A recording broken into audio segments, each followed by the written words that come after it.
Shifting our focus to Myanmar now, Myanmar goes to polls on November 8th. As the nation struggles with armed conflicts and the coronavirus pandemic, the National Lead for Democracy, led by Aung San Suu Kyi, is expected to win. The poll seen as a test of Myanmar's democratic reforms. Here's a report.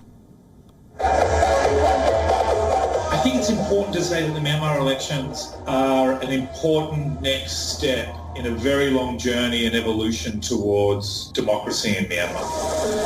But unfortunately, this is a very imperfect next step, and it's riddled with flaws, and it's riddled with a lot of danger and a lot of mistakes that the incumbent government has made, and a lot more trepidation than really it should have been after 5 years of a so-called democratic government. We all voted for the National League for Democracy in 2015. We were hoping that democracy would be advanced, freedom of speech, democracy, things that we cherish, but things have been quite contrary to what we expected. What we have here is a kind of transition from dictatorship to democracy, and at the same time, we're negotiating peace with the ethnic armed groups. Whether we will be able to connect all the dots in the next 5 years, 10 years, will be crucial, and the outcome of the election will decide where the country is headed.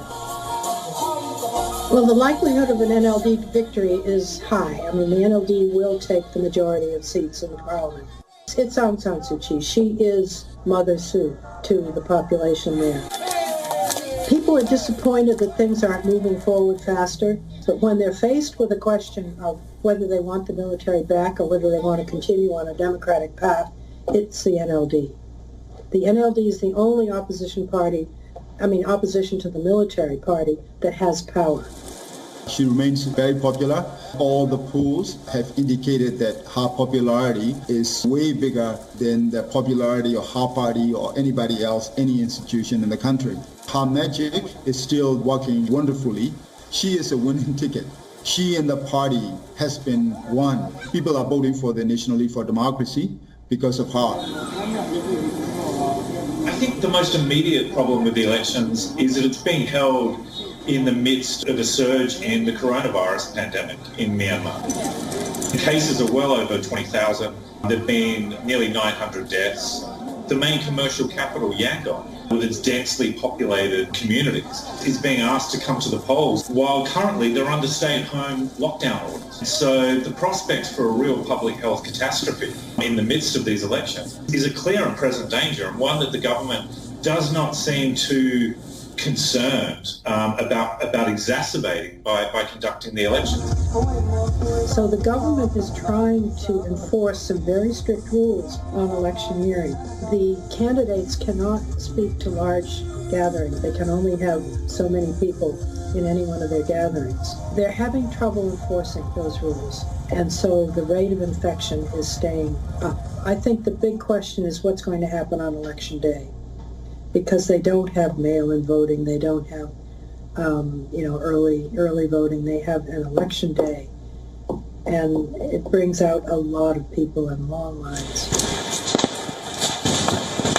The next biggest issue to me is that there are unsolved armed conflicts around the country that are basically being ignored. In recent days, the Union Electoral Commission, the supposedly independent body, but it's far from independent, far from competent, has announced a whole raft of electoral cancellations because of the armed conflict, and has effectively disenfranchised more than 1 million ethnic Rakhine in Rakhine State. There's a real sense of frustration in Rakhine State, but also in other parts of the country where there's been partial cancellations. In Kachin and in Shan State, there's a lot of ethnic parties especially that are crying foul, that are saying that this is actually trying to marginalise some of their democratic aspirations here. What dominates all elections in this country is the split between the democracy forces and the military. So people are going to vote based on whether they want to move forward with democracy or whether they support an authoritarian government. The Constitution calls for 25% of the members of the parliament to be appointed uniformed military. They don't even go to elections. Major articles in the Constitution that affect the structure of the political system cannot be changed without more than 75% of the parliament.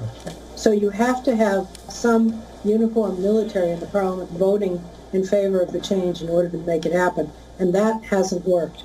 So they have an effective veto over any significant changes to the Constitution. Going forward, we want to see an inclusive government.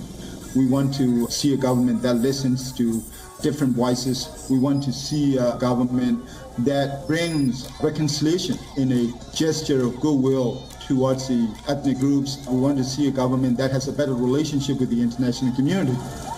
We may or may not like the current government, but whatever government we have will be our government, and we have to work with them, going forward. Co-presented by Skoda. Simply clever.